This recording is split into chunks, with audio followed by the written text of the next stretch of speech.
Olá pessoal, tudo bem? Sejam muito bem-vindos ao Mateca. Continuando a nossa resolução do Enem PPL 2019, venho agora resolver com vocês a questão 147 que trabalhou progressão geométrica. Ele fala, uma equipe de cientistas decidiu iniciar uma cultura com exemplares de uma bactéria em uma lâmina, a fim de determinar o comportamento dessa população. Após alguns dias, os cientistas verificaram os seguintes fatos. Primeiro aqui, a cultura cresceu e ocupou uma área com o formato de um círculo. B, aqui, né, a segunda informação. O raio do círculo formado pela cultura de bactérias aumentou 10% a cada dia. Depois, a concentração da cultura era de 1.000 bactérias por milímetro quadrado e não mudou significativamente com o tempo.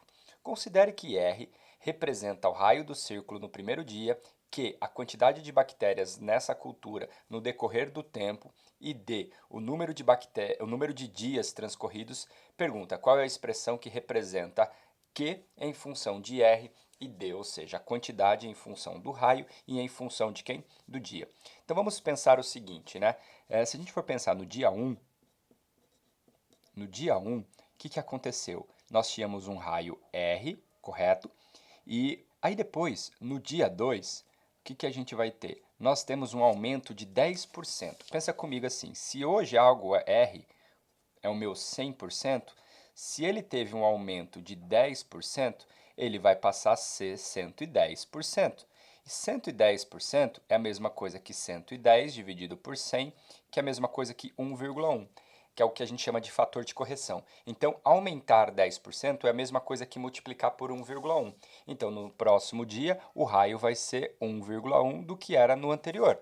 Aí depois, por exemplo, no dia 3, o raio vai ser quanto?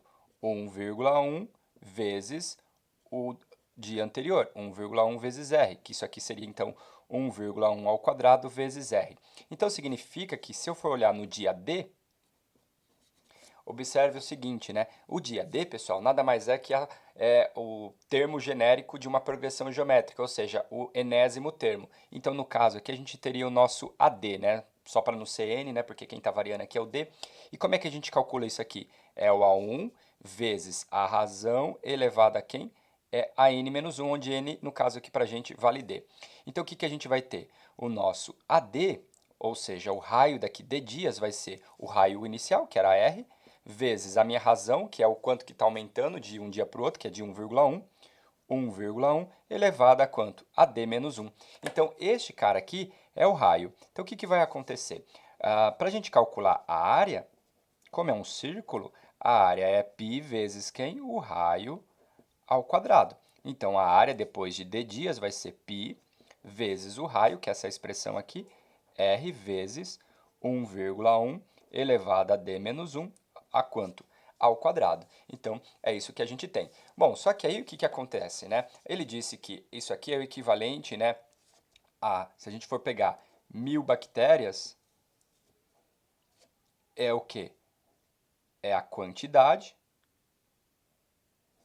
dividido por quanto? Dividido pela área, que é isso aqui que a gente acabou de encontrar. Π vezes quem? R vezes 1,1 elevado a quanto? A D menos 1 ao quadrado. Por que é isso? Né? Porque ele falou que se eu pego a quantidade de bactérias dividido pela minha área, isso daqui dá um valor de 1.000. Então significa que a minha quantidade nada mais é que 1.000, multiplicando em cruz, vezes o π, vezes quem? R vezes 1,1 elevado a D menos 1. Isso, por sua vez, está a quanto?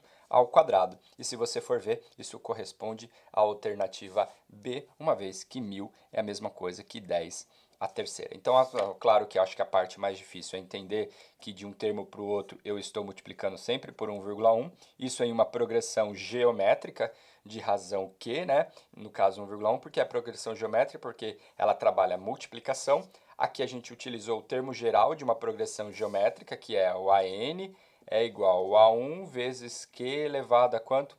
A n menos 1. Nesse caso eu adaptei a letra n pela letra d, justamente para falar que ele usar a mesma variável do exercício, então no lugar do n eu coloquei d, então ficou a d igual a quem? Ao primeiro termo, que no caso é o primeiro raio, vezes a razão elevada à quantidade de dias menos 1, por causa da nossa fórmula. Cheguei aqui, apliquei a área, calculei a área, depois que eu calculei a área, eu utilizei a informação das 1.000 bactérias.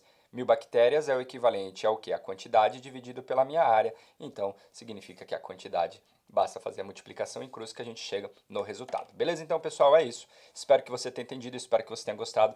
Deixa seu like aí, curta, comenta, compartilha e, é claro, se inscreva no canal caso você não é inscrito. Um grande abraço e a gente se encontra no próximo vídeo. Tchau!